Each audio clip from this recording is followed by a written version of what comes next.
बिस्मिल्लाहिर्रहमानिर्रहीम, अस्सलाम वालेकुम। कमाल बात है कि ईद शोज़ भी हो रहे हों, सेलिब्रिटीज़ बुलाई जा रही हों, वहाँ भी इमरान खान के जिक्र के बगैर प्रोग्राम हो ही नहीं सकते। ये क्लिप बहुत ज़्यादा वायरल है। कामरान शाहिद साहब दुनिया न्यूज़ पे प्रोग्राम करते हैं, ईद का स्पेशल शो था, इसमें शाद भट्टी साहब भी थे, जवाद अहमद थे, फ़िज़ा अली जो सेलिब्रिटी हैं, एक्ट्रेस हैं, मीडिया पर्सनैलिटी हैं, इनके अलावा सोहेल वड़ाई साहब थे और उनके साथ साथ दीगर मेहमान बुलाए हुए थे। अब इसमें क्या होता है कि जवाद अहमद कहते हैं कि जी अगर मदीना की तर्ज पर रियासत बन गई, जो इमरान खान का ख्वाब है, तो यहाँ तो आप आ ही नहीं सकेंगे, आप काम नहीं कर सकेंगे, टेलीविजन पर नहीं आ सकेंगे, आपको भी फिर हिजाब लेना होगा। तो आगे फिज़ा ने बड़ा कमाल जवाब दिया, उन्होंने कहा तो मुझे कोई इतराज़ नहीं है अगर रियासत की तरफ से होगा। तो बाकी वो कहती हैं कि मैं तो इज़्ज़त और एहतराम करती हूँ कि अगर इमरान खान की अहलिया बुर्का लेती हैं, हिजाब करती हैं, तो ये उनका राइट है और बिल्कुल सही है। लेकिन इस पर फिर ज़रा उन्होंने मजाक में जुमले कुछ इस तरह के बोले। सोहेल वड़ाई साहब ने कहा कि जी मैं भी देखना चाहूँगा आप किस तरह से हिजाब लेती हैं, या कामरान शाहिद साहब ने कहा नहीं आप तो इनको हिजाब के बगैर देखना चाहते हैं असल में। तो ये सब बातें होती रहीं। तो ये बहुत ज़्यादा क्लिप वायरल है कि एक खातून वहाँ पर बैठी है और वो इस बात पर डट गई कि जी कोई हमें एतराज़ नहीं है, मदीना की तरफ पर अगर रियासत बने, एक सेलिब्रिटी हैं, टेलीविजन पर्सनैलिटी हैं, कहती हैं हाँ जी बिल्कुल होनी चाहिए। तो काम ही खत्म हो जाएगा, फिजा जब मदीने की रियासत बनेगी, चाहे वो डांस पे एतराज नहीं कर रहे हो, कह रहे हैं कि जो डांस का ऑरा है वो मदीने की रियासत में और जो असूल है। आप मुझे एक बात बताएं, अभी लॉजिक निकाल के लाए, मैं समझ गई। लॉजिक निकाल के लाया भाई, मैं एक बात अच्छा हम सबकी बात भट्टी साहब आप कुछ कहना चाह रहे मैं नजरियाती बात कर रहा हूँ। भट्टी साहब बोले नहीं, मेरी एक छोटी सी बात सुनो, मैं अलग हूँ ना। इमरान खान साहब की जो बेगम वाली बात है, इस पे मैं थोड़ा सा बोले देखिए मेरी बात सुनो। एक सही मर्द तो वही है जो अपनी बीवी को शेल्टर भी दे, ठीक है, उसको उसके पर्दे का एहतराम भी करने दे, ठीक है, उसको उसके घर बैठ के रोटी भी खिलाए, ठीक है। उसका अब वो कह रही है कि मर्द तो अच्छा मर्द वही है कि जो उसका एहतराम करे बीवी का। अगर वो पर्दे में रहना चाहती है बिल्कुल उसका राइट है, उसकी हिफाजत भी करे, उसके खाने पीने का इंतज़ाम भी करे।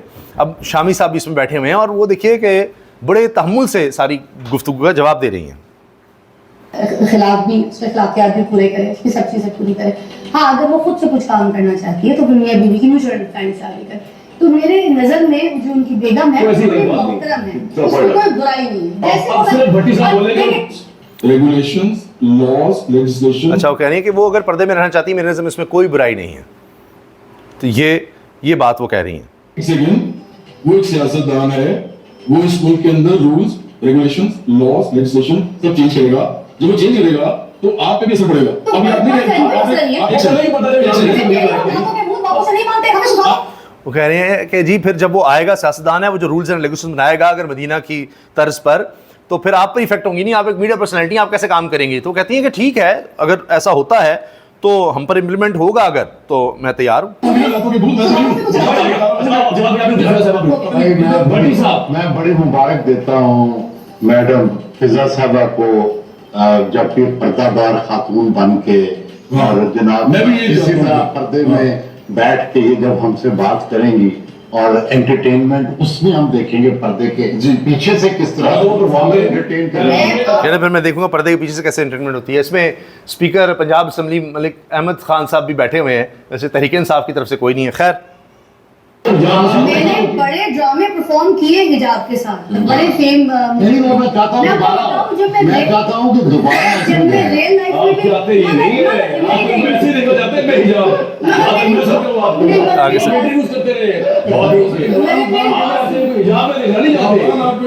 कामरान शाहिद कह रहे हैं नहीं, आप इनको हिजाब में नहीं देखना चाहते, आप तो ख़वातीन के बगैर हिजाब के इंटरव्यूज़ करते रहे हैं और आप वैसे तो कह रहे हैं सोहेल वड़ाई साहब को मैं भी देखूंगा हिजाब में किस तरह से आप परफॉर्म करती हैं, क्या करती हैं। तो उन्होंने कहा मैंने कई ड्रामों में इस तरह से पार्टिसिपेट किया है। बहरहाल जी, ये तो एक क्लिप है जो वायरल है। इसके साथ साथ इस पर मैंने आपसे अर्ज़ किया ना कि बहुत ज़्यादा लोग बात कर रहे हैं, जो भी इसमें गुफ्तगू हुई। इसके अलावा अब ये देखिए, बड़ा इंकशाफ किया है सदीक जान ने। मौलाना फजल रहमान अपना बेटा बचा रहे हैं। वो इतना बड़ा स्कैंडल है कि अगर खुल गया तो मौलाना फजल रहमान की जमात के 60 से 70% लोग जेलों में होंगे। पीडीएम दौर में मौलाना फजल रहमान के जितने बुज़रा थे, सब ने लूट मार को आखिरी मौका समझकर अन्नी मचाई हुई थी। सदीक जान ने इंकशाफ किया है। आपको पता पीडीएम दौर में पीपल्स पार्टी, नून लीग और जेयूआई, इन्होंने मिलकर, ये जो 3 साल पहले गुजरे हैं ना, इसमें शुरू में तीनों ने मिलकर वो लूट मार मचाई। और खैबर पख्तूनख्वा में तीनों ने बांटी थी वजारतें, ये कोई निगरान हुकूमत नहीं थी, तीनों ने वजारतें बांटी हुई थी, उनके अपने लोग ये चीज़ मानते थे। मौलाना साहब को आज अगर हुकूमत कह दे कि आपने कल आपने खुद भी वजारत का हलफ लेना है और आपके तमाम एमएनएस ने वजारत का हलफ लेना है या आपने कल हुकूमती बेंचों पे बैठना है, तो मौलाना साहब कहेंगे कल नहीं आज शाम को इजलास बुला लें, हम शाम को बैठते हैं। बेटा बचाना जरूरी है सर वो बहुत बड़ा स्कैंडल है, बहुत बड़ा स्कैंडल है, वो बहुत बड़ा स्कैंडल है। उसमें तो मौलाना साहब के जमात के 60-70% आम अहदेदार अंदर हो जाएंगे जो उनके पास वजारतें जिनके पास थी, जो पीडीएम तौर पे इतनी लूट मार की है कि 50-60 बंदे हो जाएंगे, सब ने बहुत लूट मार की है। राना स्नौला ने एक प्रोग्राम में बैठ के कहा था कि इन्होंने हर दिन ऐसा गुजारा उस अपनी वजारतों में पीडीएम दौर में जैसे आखिरी दिन, जितना लूट सकते हो लूटो, जितना माल कमा सकते हो कमाओ। मौलाना साहब अब 100% ओपनली वो जो मर्जी कहते हैं, लेकिन वो हुकूमत की तरफ चले गए। मौलाना साहब हुकूमत की तरफ हैं, जब हुकूमत को मुश्किल होती है 26वीं तरमीम पास करानी है, कुछ भी करानी है, वो साथ देते हैं। और अब आप ये देखिए कि राना सनाउल्लाह तक कह चुके हैं कि इन्होंने ऐसे गुजारा काबीना में या वजारत में दिन जैसे आखिरी हो। अब ये देखिए ये बजट भी कोई जिस तरह कहते हैं पंजाबी अखीर ही आ रहा है। हुकूमत की टैक्स देकर कमाने पर फिर बैंकों में जमा कराए पैसों पर 1% टैक्स लगाने की तैयारी है। लें जी, पहले आप टैक्स दें, फिर उसके बाद आप आगे भी टैक्स दें, बैंकों में रकम रखते हैं तो अब भी टैक्स दें। आप क्यों आ रहे हैं इकॉनमी में, आप क्यों टैक्स दे रहे हैं? IMF को यकीन दहानियों के बावजूद विफाक की सूबों के मंसूबों में दिलचस्पी, बजट मंजूरी के लिए हुकूमती इत्तेहादियों को खुश रखने में मगन। अरकान पार्लियामान के लिए बजट कहां से कट लगाकर मुहैया किया जा रहा है? ये एजुकेशन से। एजुकेशन पे कट लगाओ, हर एजुकेशन पे, वहां से जनाब पैसे दिए जा रहे हैं, दीगर मदों से पैसे दिए जा रहे हैं ताकि पीपल्स पार्टी भी खुश रहे, अरकान भी खुश रहें और उनको डेवलपमेंट के नाम पर पैसे मिलते रहें, रिश्वत मिलती रहे, पैसा मिलता रहे, ये होता रहे। बाकी मियाँ साहब किस तरह मसरूफ़ हैं? ईद वाले दिन या ईद किस तरह मना रहे हैं?